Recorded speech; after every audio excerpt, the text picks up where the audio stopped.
Can everybody hear me? So 4 people can hear me. That's actually good. I don't know if anybody in here knows who Monty Python is, but I'm going to quote Monty Python, which I don't normally do. Now for something completely different. Way different than what you've heard. I'm going to steal some of Todd's thunder there. Way different than what you heard this morning and what you're hearing this afternoon. But I wanted to give some quick context. So this presentation was originally a workshop that I put together, partnered with the Federation of Woodlot Owners, Federation of Nova Scotia Woodlot Owners Association of Nova Scotia. I'll never get all the acronyms right out there of all the different forestry companies. And that actually grew out of a little publication that the Department of Natural Resources did. I wrote this publication. Many people know Simon over there. He was one of the key people on that. Oh, sorry. And so that's the context. So I'm a consultant, and I work in water. I don't do a lot of stuff in minerals, but so I do a lot of educational type things, so that's why I brought this up. And just sorry, I hate using these things. I might eat it, but yeah. So I see Blair's in the audience there. I've been talking all morning out at my booth, so I feel my voice is starting to go. So if I need someone to step up, Blair said he knows it all and he could step in to help out. So, okay, so let's see if we can go forward here. See, I wasn't paying attention when he said, here's what you press.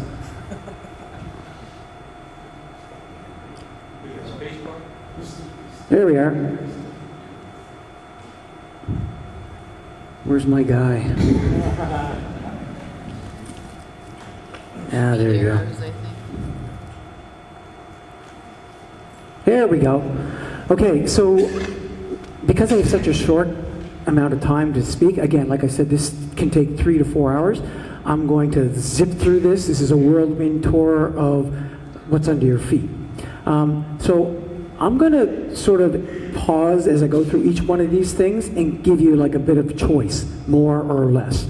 So I'm going to talk, let me go back here, sorry. The first one there, I'm going to talk just a little bit about what are geological resources to kind of set the scene. I'm going to talk about 2 different types of geological resources, things that are called private resources, so things that you can develop yourself on your own land with some regulation or not, depending what it is. And then I'm going to talk about minerals, mineral resources, mining. And some people may have already experienced talking to mining companies in the past. Has anybody here had any companies ever approach them to explore on their land? A couple in the back. Okay, great. Okay, let's go. So geological resources and this idea of ownership. Who owns what? So the check marks are kind of what I'm going to talk about today. The little weird, I don't even know where that came from, that little weird, besides geothermal, I'm going to briefly mention that, only because it's becoming topical these days. I'm not going to talk about fossil fuels, and I'm not going to talk about hydrogen very much. Very quickly, superficial geology. I have a map out at the little table that I have there. All sorts of different deposits around the province, sands, gravels. Some of them are great for accessing water resources. Some are a pain in the butt because you can't dig through them. Sometimes, I was talking to one guy, he's got so much rock on his land, he couldn't dig to plant some apple trees. I don't know if he's there or not. So when we look at, on the right-hand side here, this is kind of like a typical profile, if you want to call it that. So at the top, there's topsoil. You guys are probably pretty familiar with that. Underneath that is usually, not always in Nova Scotia, glacial till. In some places we have bare bedrock. But most of Nova Scotia has till on it. So some people just call it dirt. I won't be offended if that's what you want to call it. When some of these things slide down, these are called talus slopes, so that's just rubble at the bottom of a slope, and then there's bedrock underneath this. Glacial till can vary in thickness from, like I said, nothing, 0, to 30 to 40 meters, depending where you are in the province. Now you know everything you need to know about glacial geology. Let me just go back 1 second here. On the right-hand side there's the bottom, on the left-hand side, the bottom corner map is of the map that I have out at my table. I don't know why I put the next one in that's dark. That's a peat deposit in the province. That's a superficial deposit. Then the two at the top just shows, one on the right-hand side is sand and gravel, and then on the left-hand side is sand and gravel, and then the red one is another type of till that we find a lot of in Nova Scotia that forms drumlins, if anybody's ever heard of those. If you live on the South Mountain, there's places where you can find this kind of till. Very difficult to dig into, difficult to do anything with. Bedrock geology. We are in some ways blessed with a very diverse geological history and rock types in Nova Scotia. If you want more details, come out to see me I'll stick around for a while at the table out there. I'm not going to go into all the different details. I just wanted to put this up here to show you that all these colors on this map are different groupings of rocks. They're not necessarily individual rock types. They're groupings of rocks based on the age and the consistency, what kind of minerals are in there. And the pictures that are around there is just to show you there is a real diversity of rocks. And again, come to my table and I'll show you some different rocks that are in our province. So geological maps, they tell this very long story about Earth's history. And so when you're walking through your woodlot, you're seeing some of the foundation of what you see is based on the foundation that's under your feet. Okay? So soils are derived from the glacial tills, which are derived from the underlying bedrock. That bedrock could be directly into your feet, or that could have come from 300 miles away. Okay? One of the most, so I'm going to talk a little bit more about the specific resources now. So people talk about aggregate, it's just crappy old aggregate, but aggregate actually forms literally the foundation of your house, foundation of roads in the province, buildings, they form the foundation of all infrastructure. So the middle picture is my backyard. I liked all the different colors, and so did my wife, so we used those for there. But in building in Halifax, drive through the city, there's so many buildings going up, it's hard to recognize the city anymore. And then over on the right-hand side from the top is a slate pit where you can basically pull the slate apart and potentially use it. There's a gravel pit in Dartmouth in the middle right, and at the bottom is on Halifax waterfront, and they use this stone for armor stone. So part of the idea here is when this was produced was to say people have woodlots. What can we do? So Todd talked a little about all the challenges that are out there, and what can you potentially do either to save money. Maybe you can, instead of bringing sand and gravel in, you might be able to use stuff from your own property, or you might be able to sell some resources on your property, sort of thing. So that's kind of where this kind of came from. I'm going to switch a little bit more now to something called industrial minerals and metallic minerals. So just as it kind of sounds, on the right-hand side are industrial minerals. These are all from Nova Scotia. So we have things like salt, gypsum, limestone, all those kinds of things that, if you think about it, hopefully they make a little bit of sense. But these are all from Nova Scotia. On the left-hand side are things that are metallic. So when you see the, you can actually look, I have some samples out there, you look at it, it has a metallic luster. You can look at gold, it has a certain kind of look to it. So these are all minerals that at one point were produced in the province. I said I was going to talk about geothermal only because it's becoming an interesting topic right now, and you may or may not know that we had a long mining history in Nova Scotia. It goes back about 300 years. We have some very deep coal mines, or former coal mines in Cape Breton. You probably know about, you might know about Spring Hill. There was, actually right now they are accessing the geothermal resources. So this could potentially be an opportunity for a community to access geothermal resources for heating and those kinds of things. Again, if you want to know more about this, I'll do my best. This is something called pumped storage. Again, it's really popular in other parts around the world. There's the potential to use old mine sites to let water go down, then you sort of take it back out with renewable energy. So it's actually, they refer to it as a water battery. It's very cool, very new technology. It's actually quite cool. I'm really excited about it. So I wanted to kind of go through who owns what here. So private ownership, surface materials like aggregate, sand and gravel, topsoil, fill, peat, building stone. You actually own gypsum, believe it or not, if you have it under your on your land. Something called non-crown limestone, because government wants to make it complicated. Then there's non-designated geothermal. So that's private ownership. So this is really just to kind of separate them out a tiny bit in terms of who owns what.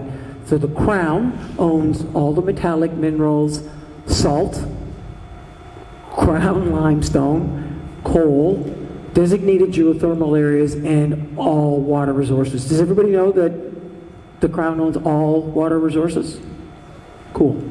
Okay, private resources. I'm just going to go through this quick. Bring questions to me and I'll do my best.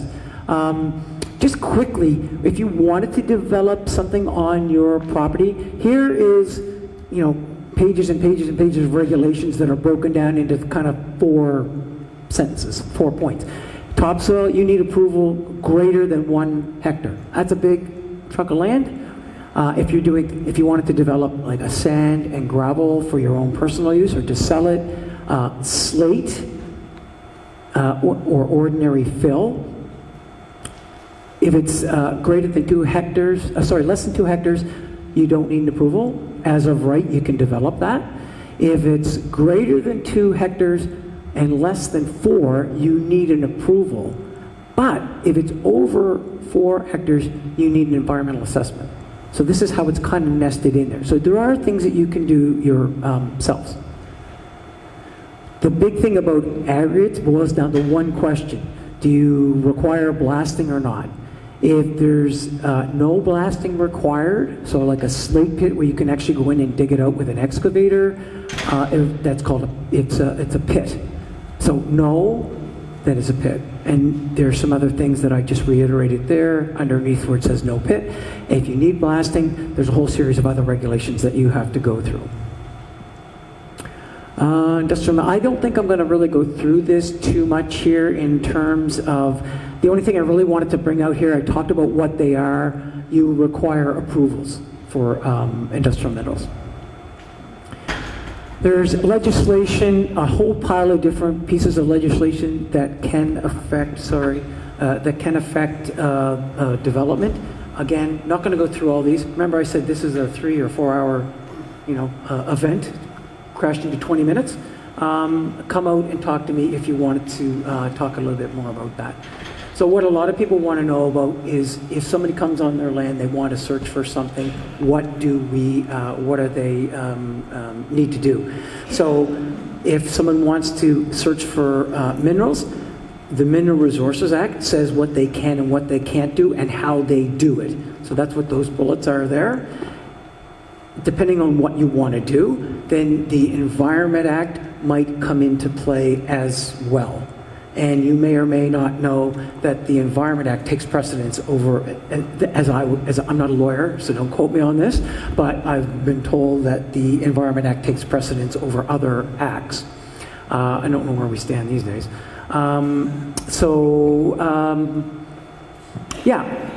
If you have specific questions, because I've already had probably 30 questions out there on this, come out and see me, and I don't have much time left.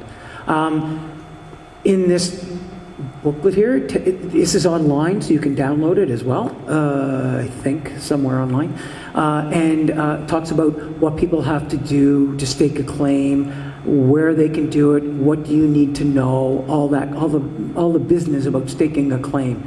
And I showed these comparison maps here. So on the upper map where it's mostly red, that's the province that has been staked at least one time. in the amount of history that the records are, that we have records for. So most of the province has been staked. That doesn't mean that there's mineral deposits everywhere. In fact, mineral deposits are very rare. You fail more times than you succeed. Okay? And then down the lower map here is a more recent, very bad, because I made it and my GIS is really old, and so am I. So it didn't come out that well, but there's been a lot of staking in Nova Scotia in the last year, actually just in the last year.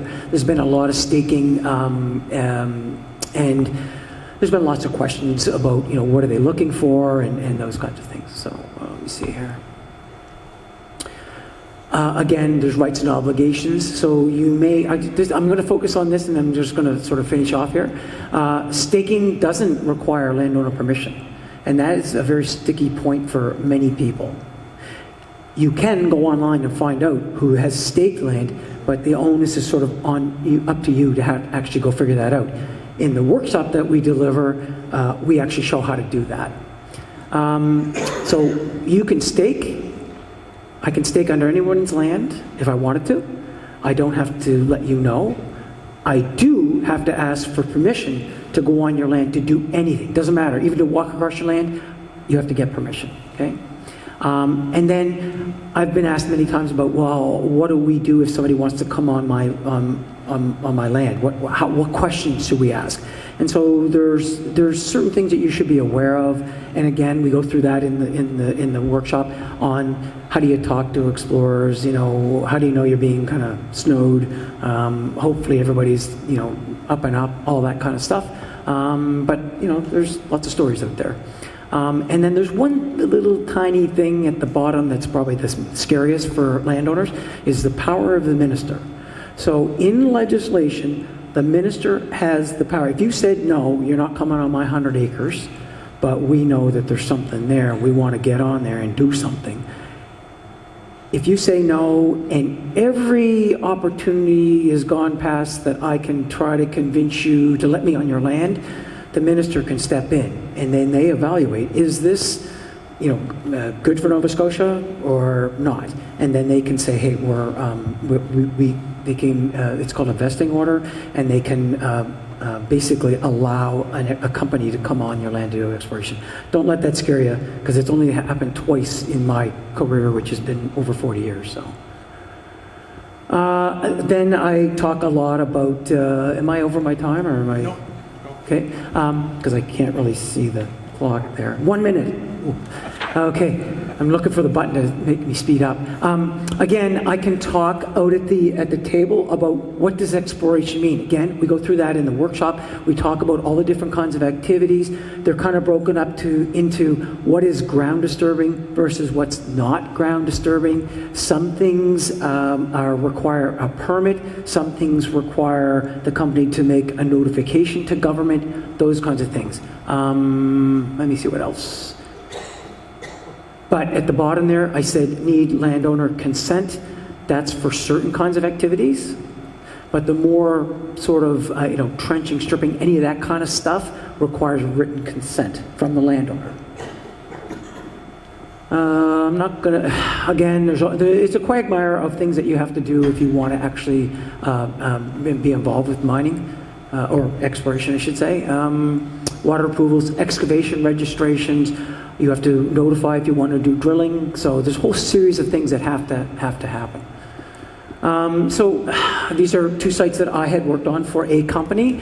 Strong on the reclamation side. I don't want to see stuff just left to the waste, go to waste. I want to see subsequent use of the land. So in this case here, we revegetated a road, came in quite well. Hopefully they would go back and replant something or other. And then there's something called a drill pad. They actually make a pad and you for drilling. And I think that's going to be about it here. Yes, look at that. Time's up.